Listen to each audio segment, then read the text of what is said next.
the Arch of Titus, is a key model representing the theme of peace and security in a turbulent world. Built during the Roman Empire, the Arch of Titus was built after the death of Emperor Titus at age 81. Titus's younger brother erected that so-called triumphal arch in honor for his deceased brother. The arch sculpture presented extremely deep carvings on the arch, which produced strong shadows. The various panels around the arch portray some of Titus's victories as emperor, such as winning the Jewish war and coming back to an award ceremony with marching soldiers.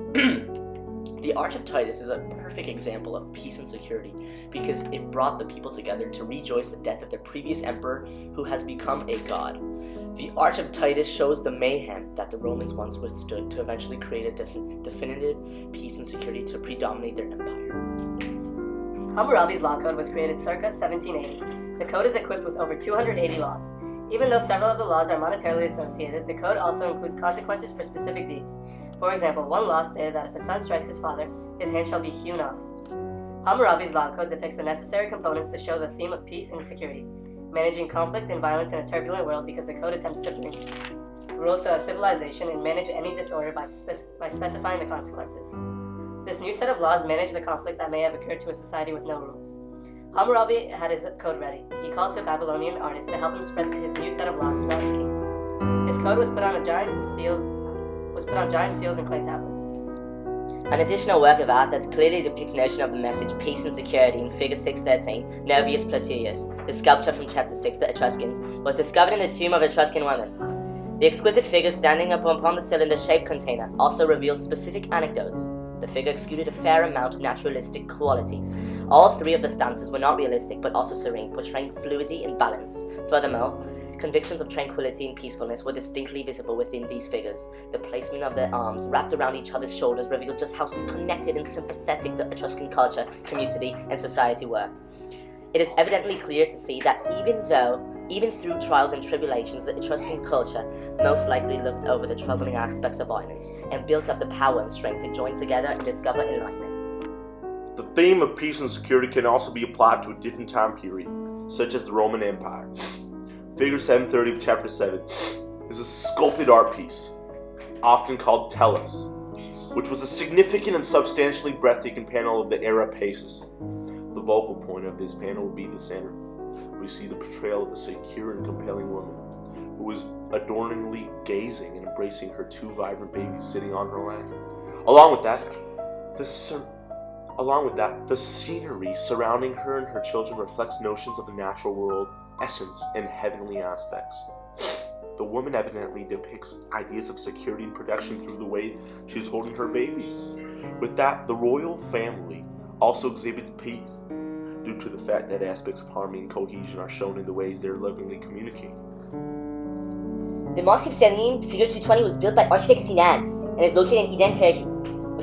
Its purpose was to make people come in and let their souls become pure and clean. The mosque includes great detail and color throughout the interior and exterior. The interior design has symmetrical lines running across the ceilings and walls. There are many lights that are inside of windows that give life to the mosque. They also have dark lights throughout the mosque to represent the insignificance of humans. Not only did the interior of the mosque include symmetrical lines, but the exterior did as well. The mosque was built very high so it would outshine all the architects that were in competition with. It was built on 8 tall pillars. There is a huge dome in the center of the mosque with smaller ones surrounding it. These smaller domes are located at the corner of the mosque.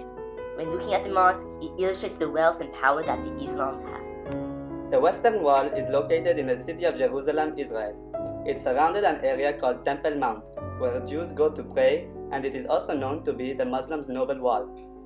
It is considered to be the holiest area for the Jewish people.